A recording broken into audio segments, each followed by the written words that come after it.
Hi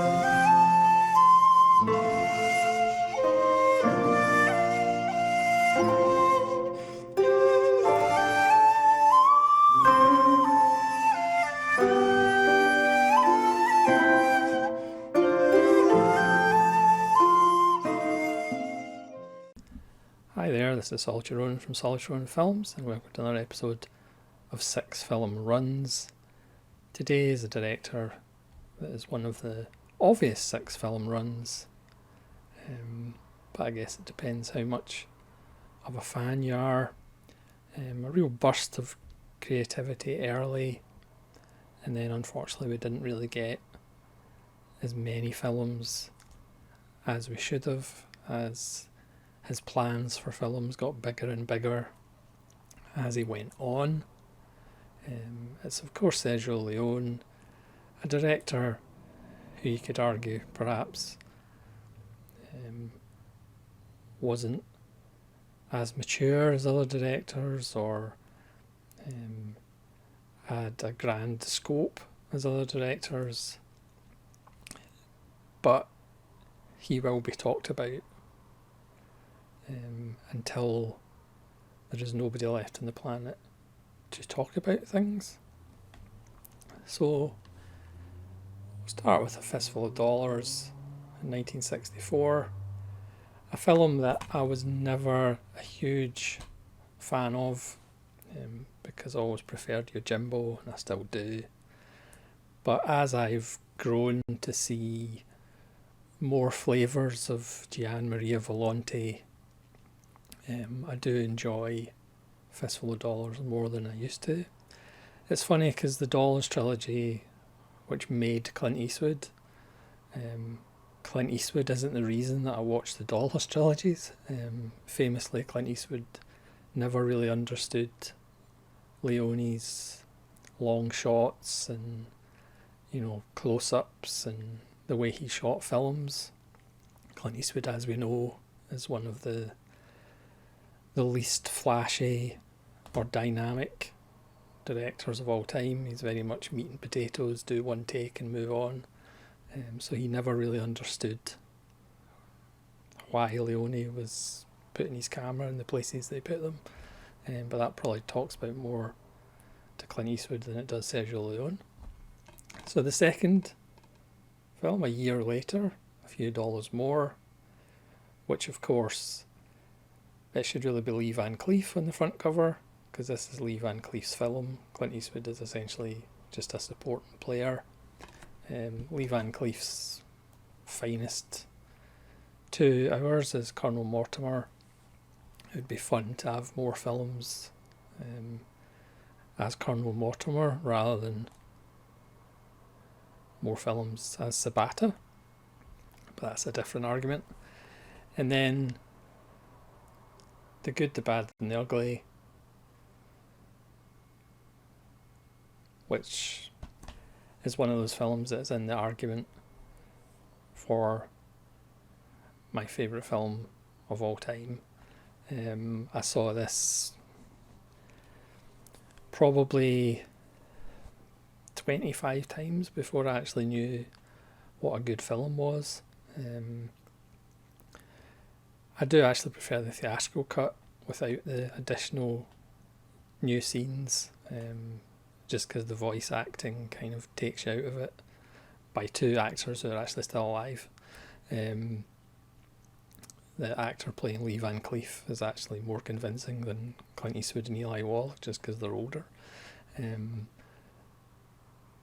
But obviously this is one of the introductions to Ennio Morricone, who become a huge part of my listening life, and it's just an amazing film. Again, the relationship between the 3 men who would quite happily kill each other without a second thought, but also have respect for each other, and this whole manner of kind of sadomasochistic games between the 3 of them during the film, and I don't think that's ever been bettered. So the next film, which I didn't see for years because for some reason it was never really shown on British television. But I'd read reviews of it, of how it's even better than The Good, the Bad and the Ugly, which I thought was utterly ridiculous. And then I finally saw it on BBC Two, and it absolutely blew me away. That's Once Upon a Time in the West, which I have to agree probably is better than The Good, the Bad and the Ugly. It's probably not as much fun as The Good, the Bad and the Ugly, but it probably is a smidge better in my opinion. And it's another film that is in the conversation for my favourite film of all time. Note to certain directors, this is how you do an 168-minute film which doesn't feel long. There is a certain magic to doing that. It's just amazing. Henry Fonda, Charles Bronson, Claudia Cardinale, Jason Robards. It's just absolutely wonderful. I could go on, but I better stop. And then, so he had made the Dollars trilogy, and then he was going to make, or he did make another trilogy, the Once Upon a Time trilogy. So we have Once Upon a Time in the West, and then we have Once Upon a Time in a Revolution, or A Fistful of Dynamite, or Duck-You-Sucker. Now for years, this was probably arguably my least favourite Leone film, in part because of Rod Steiger's beautiful, nuanced, delicate, not chewing scenery at all performance. But I've grown to really like it with the more viewings. I mean, Rod Steiger is almost playing Sergio Leone in actual fact. With James Coburn, it's Leone's most obviously political film. Certain things that happen that actually link to things that happened in Italy during World War II. So it's a film that I've certainly grown to appreciate more. And in actual fact, I think I would actually rank it higher than the last film of the 6-film run. So we're going from 1971 to 1984. So already that's 13 years of a gap, which is the biggest gap of his career. And sadly, he was planning to make an even bigger film, Stalingrad, but that never got off the ground. And who knows, that might have taken another 15 years to organise. But the last film in this 6-film run is Once Upon a Time in America.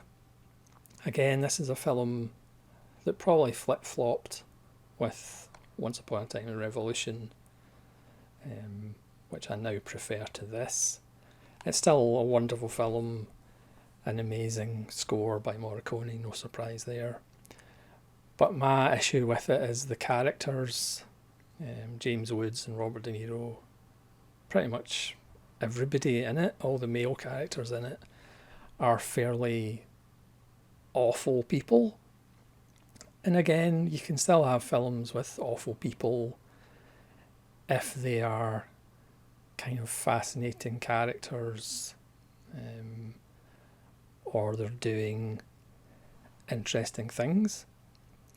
And I just don't really like their characters, and I don't think they're as engaging as a lot of other Leone characters. I mean, in all the other films, despite the bad things that people do, they're still engaging, and I just don't think Once Upon a Time in America the characters are as engaging as other Leone films.